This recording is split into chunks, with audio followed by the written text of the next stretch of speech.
جی ہاں دوستو، چینل کو سبسکرائب کریں اور بیل آئیکن کو دبانا نہ بھولیں۔ نے ہمارا نام نہیں لیا۔ نام کیوں نہیں لیں گے؟ میں اسی بات کو دہرانا چاہتا ہوں، نام ضرور لیا مگر صرف مناظر حسن نہیں کہا، حافظ مناظر حسن کہا۔ ایسے ہی ہمیشہ ہم کو جب بھی یاد کرتے تو کہتے شیخ ہندی رحمت اللہ، شیخ ہندی فلاں۔ شیخ کے معنی بہت بڑا آدمی، وہ استاد ہے اور ہم کو شیخ شیخ کہتے تھے۔ میرے بھائیوں، بات اپنی تعریف اور منقبت خانی کی نہیں ہے، میں جو حقیقت آج کرنے جا رہا ہوں اس کو چند جملوں میں آپ سے بات فرمائیں۔ انہوں نے اپنے خطبات کے اندر یہ درج کیا ہے کہ بچپن میں، یہ کون کہہ رہا ہے؟ قاری محمد طیب صاحب رحمت اللہ علیہ، کہتا بچپن میں جب وہ چھوٹے چھوٹے تھے تو اس زمانے میں چھوٹی چھوٹی دکانوں پر بچوں کے کھیلنے کے لیے ڈبیا ملتی تھی۔ اس ڈبیا میں سرخ یا کسی اور رنگ کی ٹکیا ملتی تھی۔ ارے بھائی وہی ٹکیا جو ہمارے یہاں بچے وہ چٹپٹی لاتے ہیں، سب ایک ٹکیا اس پر رکھتے ہیں، گھوڑا چڑھاتے ہیں اور چھٹ سے مارتے ہیں تو اس سے پھٹنے کی ایک آواز آتی کہ نہیں آتی ہے؟ تو اس کی کھیل کی چیزیں ہیں وہ۔ آج تو یہودیوں نے، نصرانیوں نے، دشمنان اسلام نے ایسا کھلونا اور ایسے ملائب تیار کیے ہیں کہ بچپن ہی سے بچہ جو ہے بے حیا بن جائے، بچپن ہی سے بالکل گری ہوئی خصلت اس کے اندر آ جائے۔ ایسی گڑیاں آتی ہیں کہ ان کے آگا جو خفیہ آگا ہیں ان کو بھی اوپن کر کے بالکل اجاگر کر کے بنا کے دے دیا جا رہا ہے۔ یہ کیا ہے؟ آپ بھی موج میں آتے ہیں، ہاں بڑی بڑھیا کھیل رہا تھا، لے چل لڑکا کو کھیلیا سو۔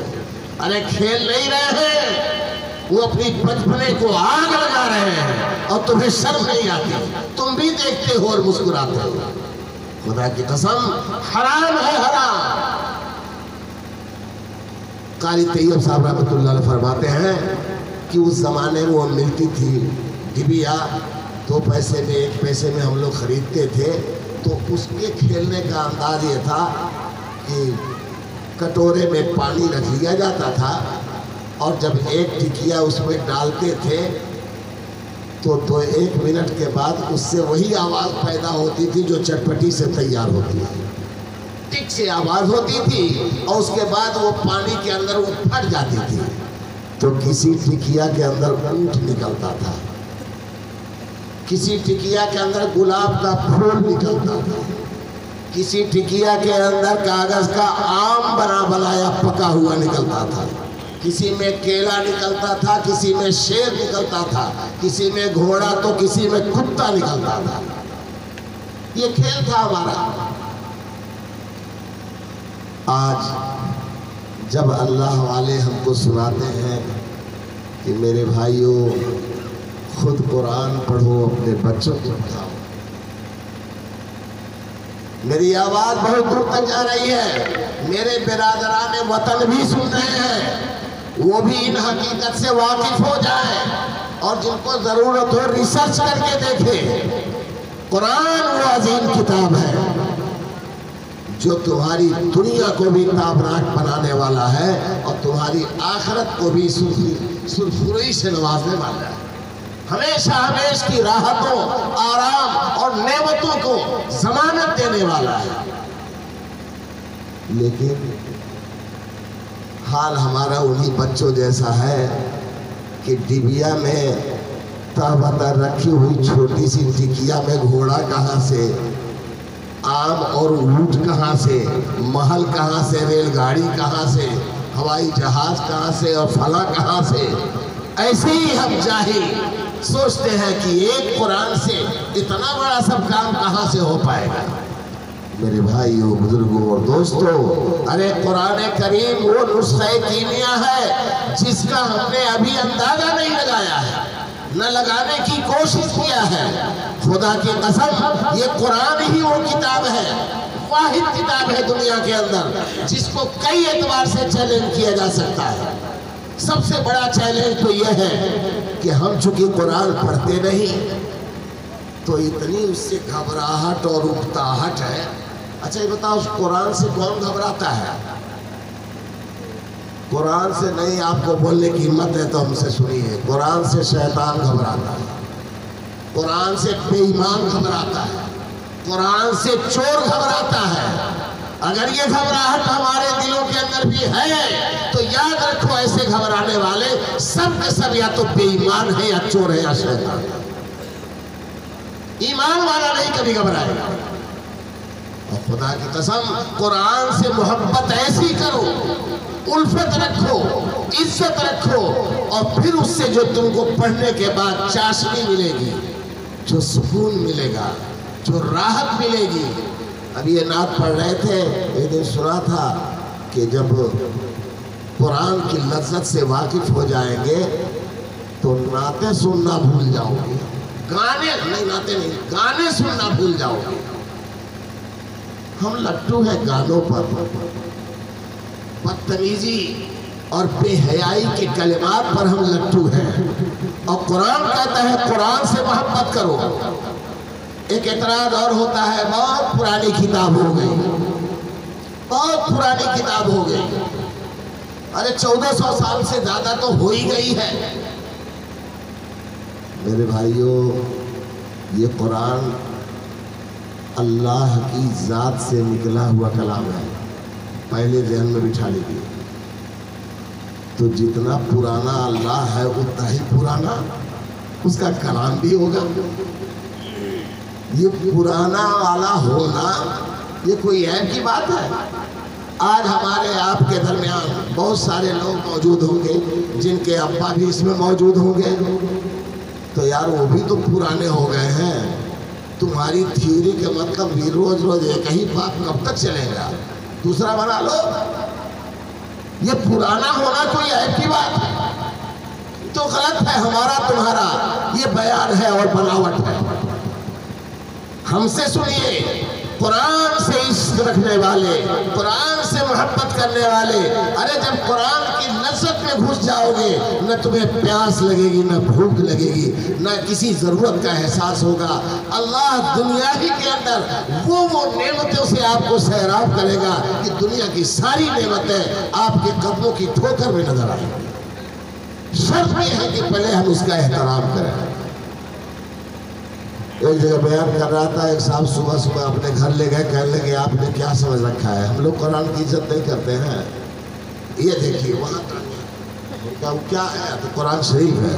میں نے کہا کیسے آئے گا؟ سیڑھی منگاؤ جاؤ،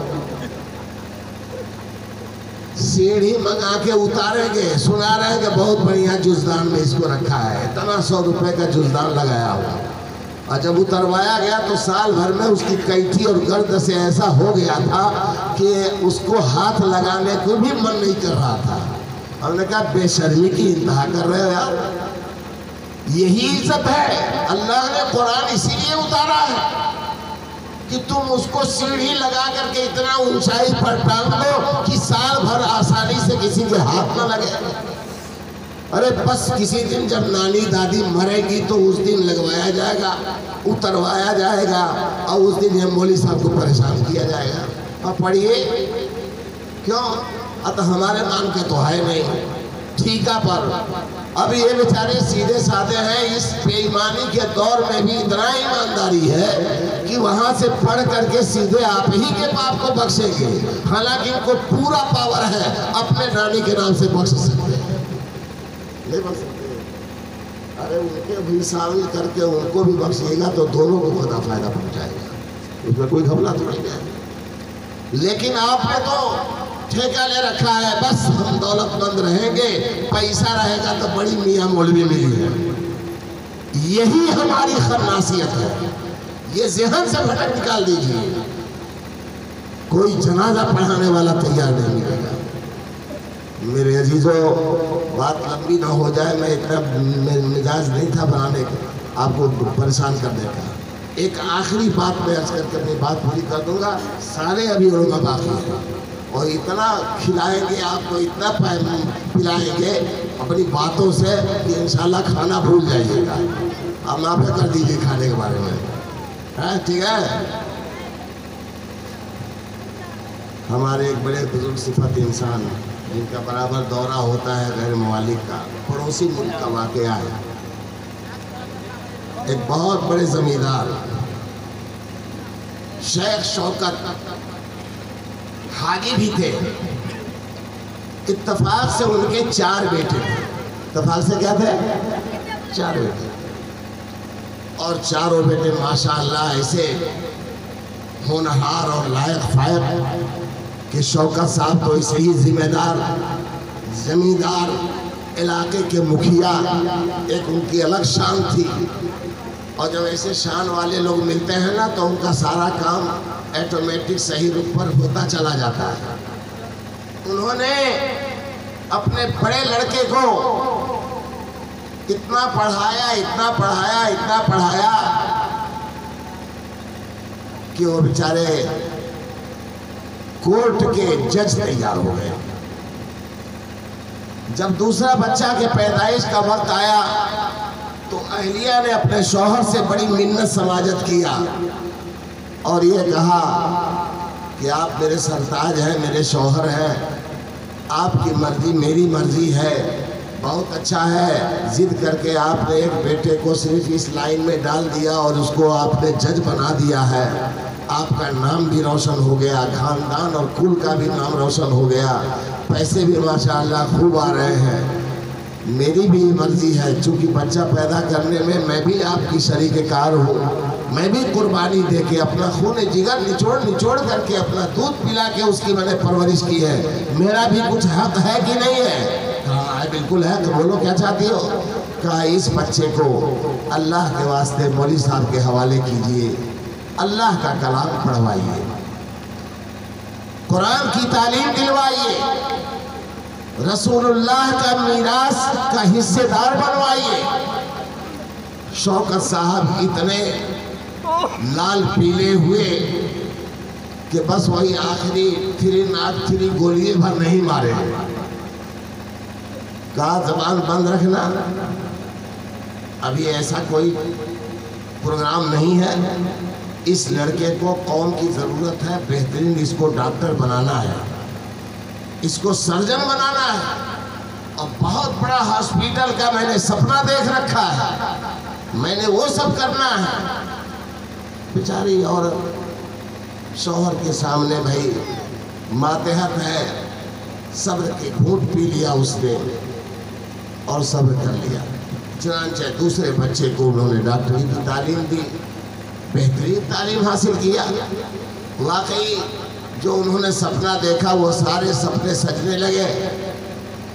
تیسرے بچے کے مرحلے پر پھر عورت نے دبے لفظوں میں اپنی درخواست پیش کی اور بہت منت سماجت کیا کہ کم سے کم یہ تیسرا ہے، پتہ نہیں چوتھے کا نمبر آئے نہ آئے.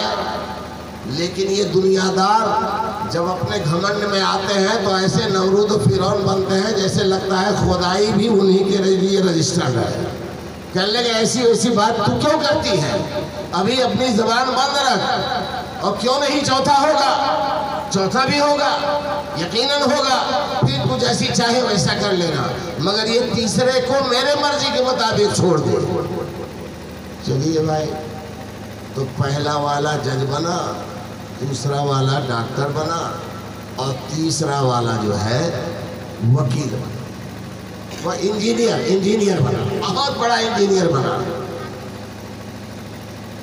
آخرکار اللہ تعالیٰ نے اس بیچاری کا بھی سن لیا اور آخر میں پیٹ پوچھنے کے لیے آخری اولاد عطا فرمائی. تو عورت نے کہا کہ اب اس کے بعد آپ کا پاور ختم، اب آپ نہیں کچھ کر سکتے، اپنے وعدے سے ہار چکے ہیں.